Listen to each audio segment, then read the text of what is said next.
Hello everyone, welcome to my channel. I'm Nimisha and today I'm going to be talking to you about New Year resolutions, everything A to Z about New Year resolutions, what to do, how to do, why to do. And this is going to be a really power packed video because I am guaranteeing you, if you are someone whose New Year resolutions fail every year, this video can make sure that this in 2021 they won't, because I'll be telling you a completely different way to look at your goals, goal setting, and how you conceptualize your life, your dreams, and that's really gonna shift your mind. I can guarantee that. And that's because I myself have failed at New Year resolutions all the time.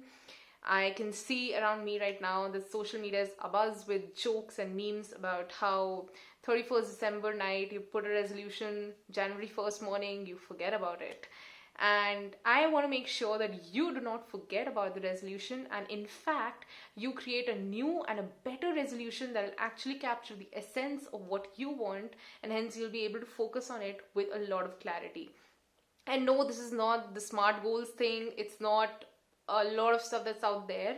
It's completely different. It's something that has worked for me, and it's actually something that I adopted in my life from my own work, the professional work that I was doing. I saw certain practices that were working for me professionally, and I had thought, why not adopt them in my real life, in my personal life?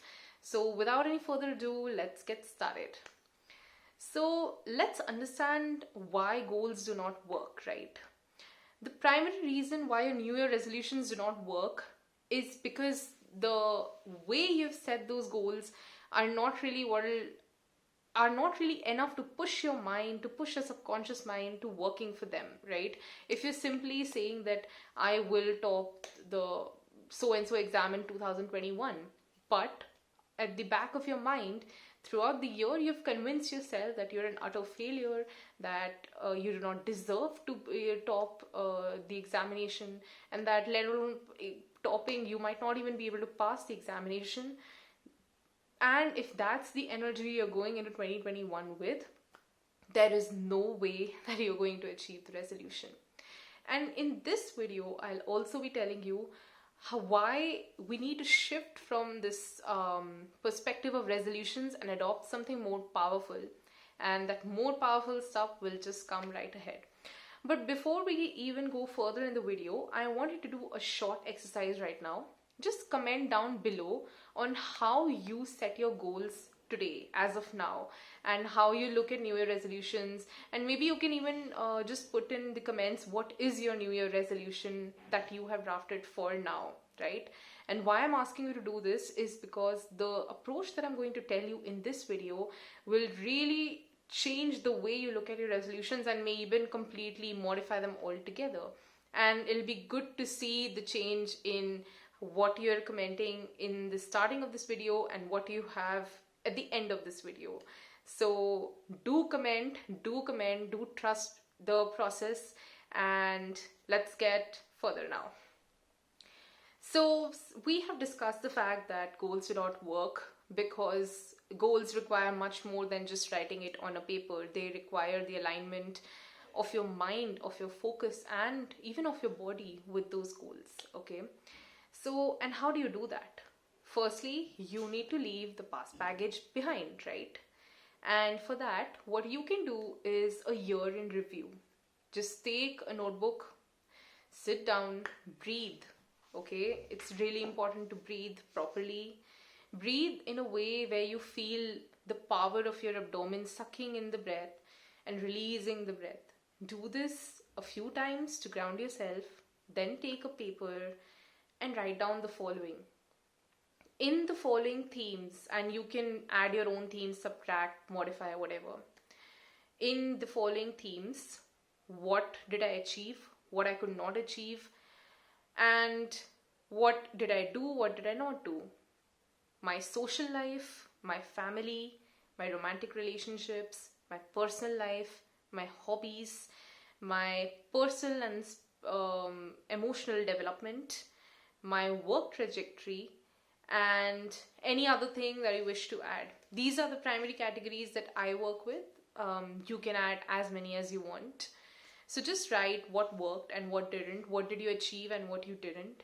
And you may also want to write if you can, what were the thoughts throughout the year, some major thoughts that you can identify that characterize this particular theme for you, and what were the major emotions that characterize this particular theme for you.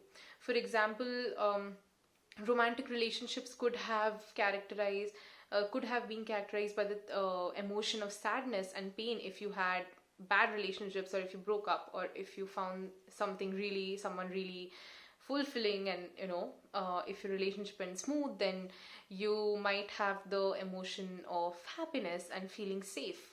So just try to see the thought process and the emotions that you attached with this.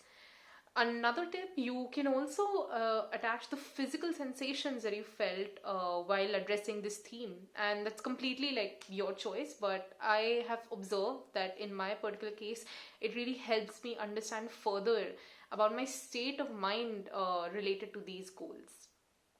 So once you have done that, you can then take another sheet of paper, write down everything, and I'm telling you everything, and take your time in this. Take an hour, 2 hours, whatever time it takes, and write down everything you do not want to take in 2021. Write this all down. You can even write a year in review in this part only, about the kind of people you had in your life. Why is it important to review the people in your life? Is because of the power of repetition. If you will observe this, everything that we have been taught and everything that we have internalized deep into our subconscious mind is because of the power of repetition. As children, we were taught certain things again and again while growing up, because of which we believe in them so strongly now, right? And this is what happens also with the people who are around you.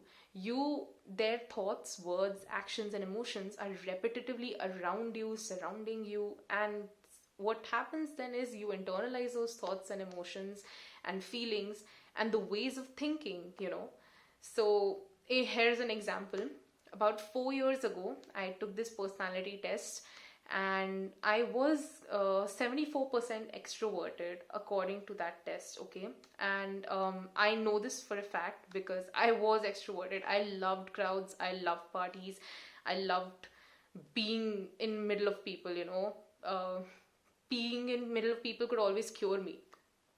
Now I just took the test 2 days ago, and now I'm 84% introverted.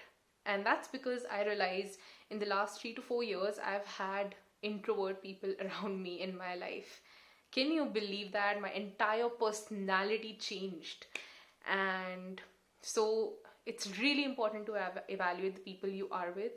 And it can be tough doing this, I know, because when you gain more clarity, you might realize that you need to cut off some people, but it is for your own good. You have to take a step for yourself, and this is a step towards self-love. And this will also make you appreciate people in life who really have added value to your life and whom you wish to keep. And you will develop a lot of gratitude towards them, and you will cut off the people who do not add to your life anymore, or who pull you down, or who are not working on their own selves. And it's a really healthy habit. Like, you can choose obviously not to cut them off, but at least try to reduce conversations, or at least try to have a conversation about how things can improve, right? But this will give you clarity into how your year has been in all realms, okay? And also you've written all the emotions down in a paper. So once you've done that, take a burning bowl or just tear up the paper and throw it away, do whatever, but just dispose this paper off.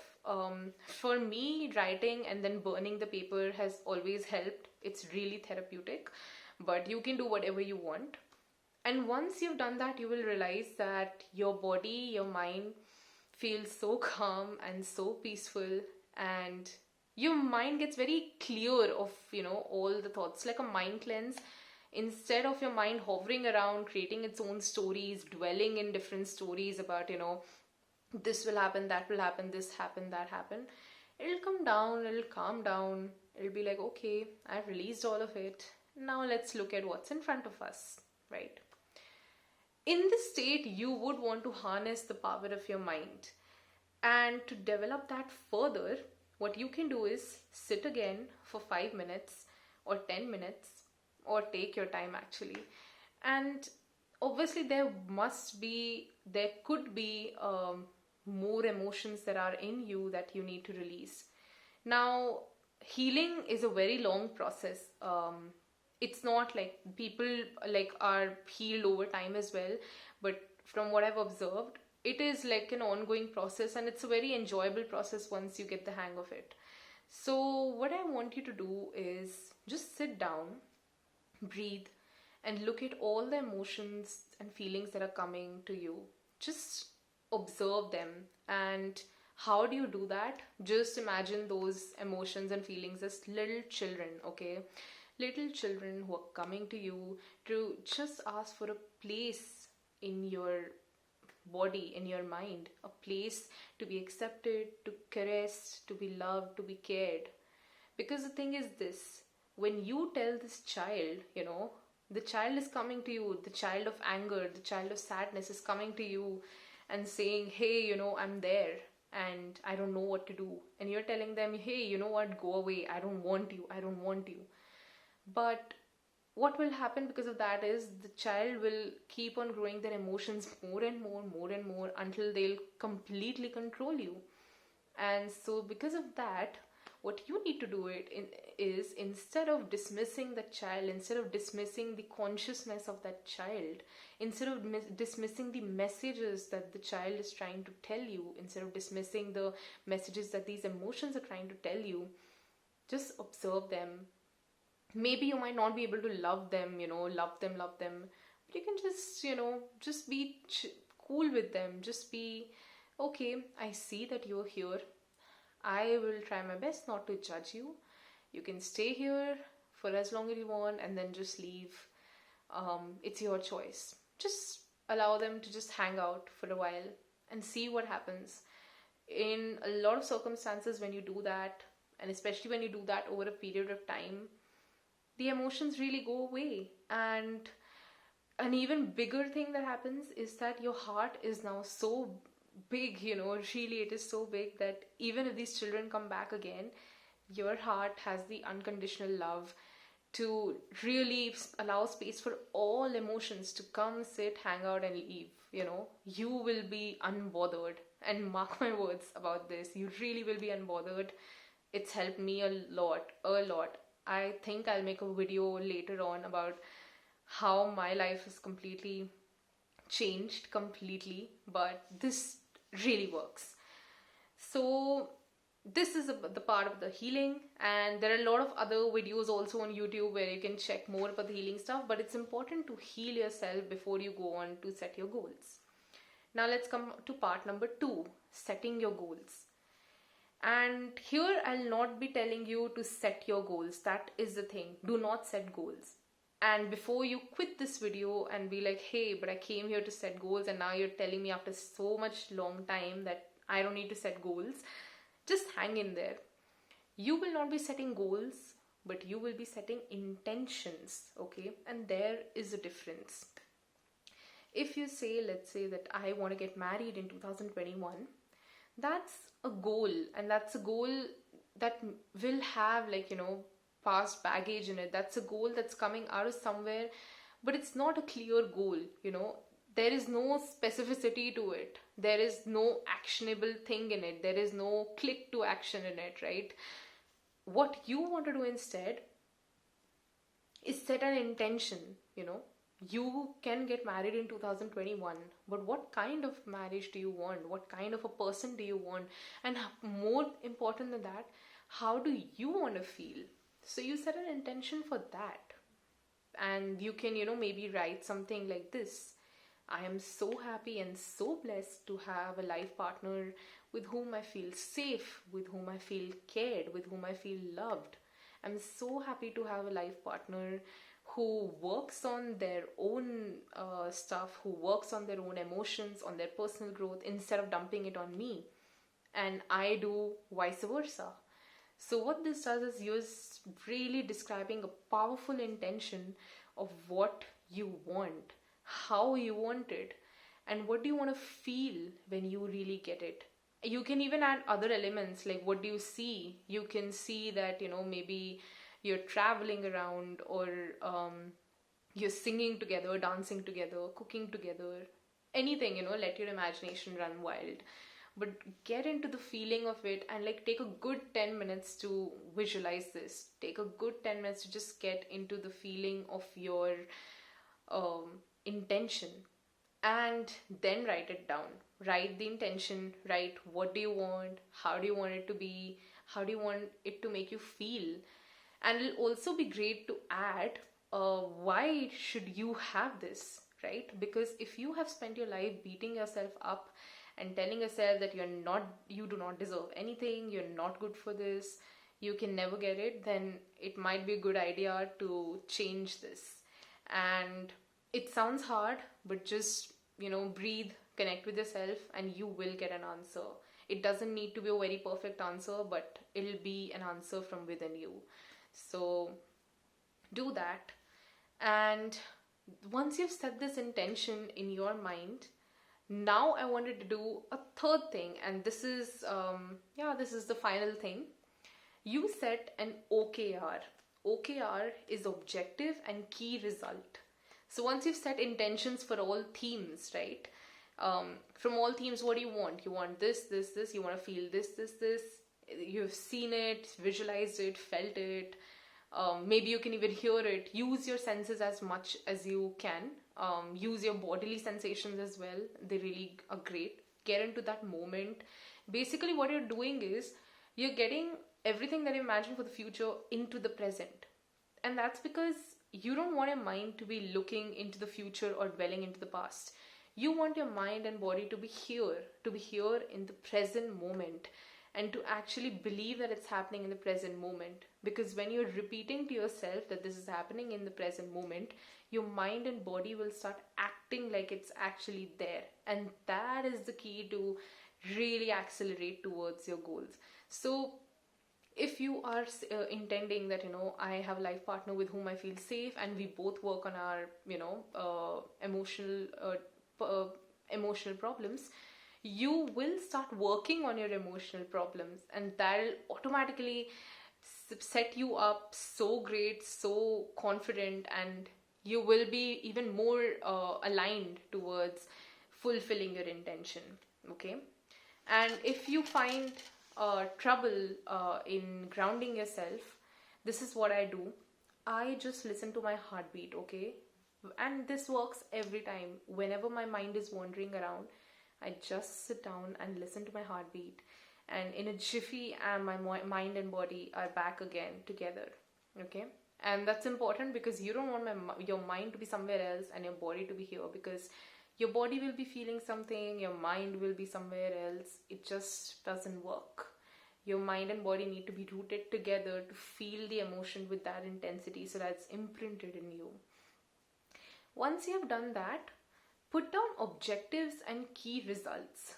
So let's say that you have the let's take another example now. In work, you might have an objective that I want to be a singer. Okay. Instead of that, what you can put is, I want to record a song in 2021. But just putting that again is not enough. And that is where the SMART goals theory comes. You can look up about SMART goals and you can do that. But I'm telling you to add another step to it. After you find your SMART goal that is simple, measurable, attainable, reasonable, and timed, you can after that add key results. And key results is what you expect will happen once this goal is achieved. So in my work trajectory, how I used to do this is this, right? Objective, have 5,000 followers on Instagram. And what will be the key results? A, I'll be able to amplify my content better. B, I'll be able to get good quality leads. And I also add another element to this OKR. Why do I want it? Why do I want my Instagram following to be 5,000 people? I want my Instagram following to be 5,000 people because I know that I have content that can really change lives, and I want to reach more and more people. And for that, it's essential that I have a big following, right? So, and by the way, I do have a really great content. This is not boasting, but if you follow my journey, which I'll be posting about soon, I think a lot of you will be able to relate to it, and I would be it'll be really, really helpful if you can hit that subscribe button and also press the bell icon to be updated of all recent everything that I'm going to put it out there. I have planned a lot of things for 2021. That's how I have set my intentions and my OKRs and my healing and everything. So stay tuned, please do subscribe, and okay, back to this now. So you will realize that when you set these OKRs, that really makes a difference. And you can take it a notch above and actually set OKRs in different phases of your life. So you can do a life OKR, a life objective. What do you feel is the objective of your life right now? That can be something like a 10-year goal, and then the key results.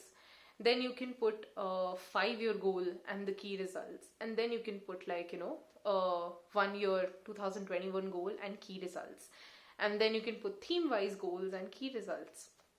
You can even put these objectives and the key results in apps where you can time them and you can track your progress every day in 2021. I personally use Asana.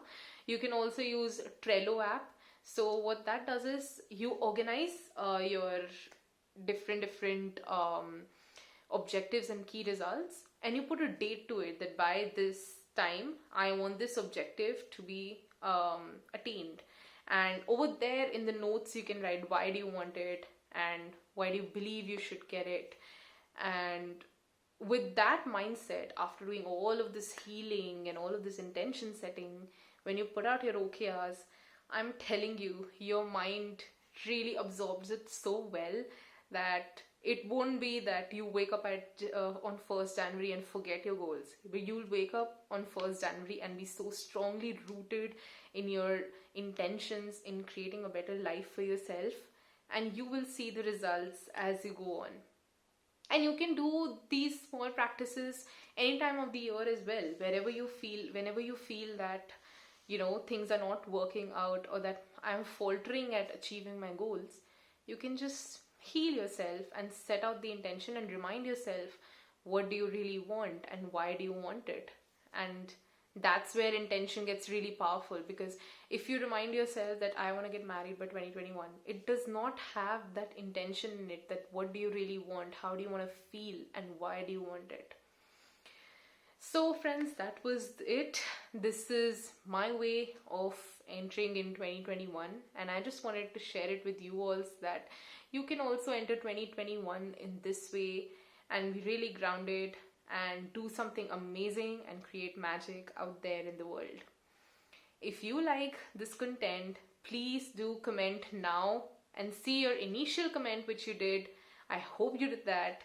And now try to see the difference in your perspective and comment, what are you going to do now that you've watched this video? How are you going to set your intention, not goals, once you've seen this video? And do comment on anything else that you want me to create videos on. I'll be doing a host of videos on everything personal development and other stuff as well. So I'm completely open to ideas. Also, it'll be, again, if you've not subscribed, please subscribe to this channel. I'm putting out a lot of effort into this because I have decided that this is my life's goal. I want to create conscious people to do really great, good work out there for themselves and for the planet, because that has changed my life and I truly believe that it can change yours. Thank you.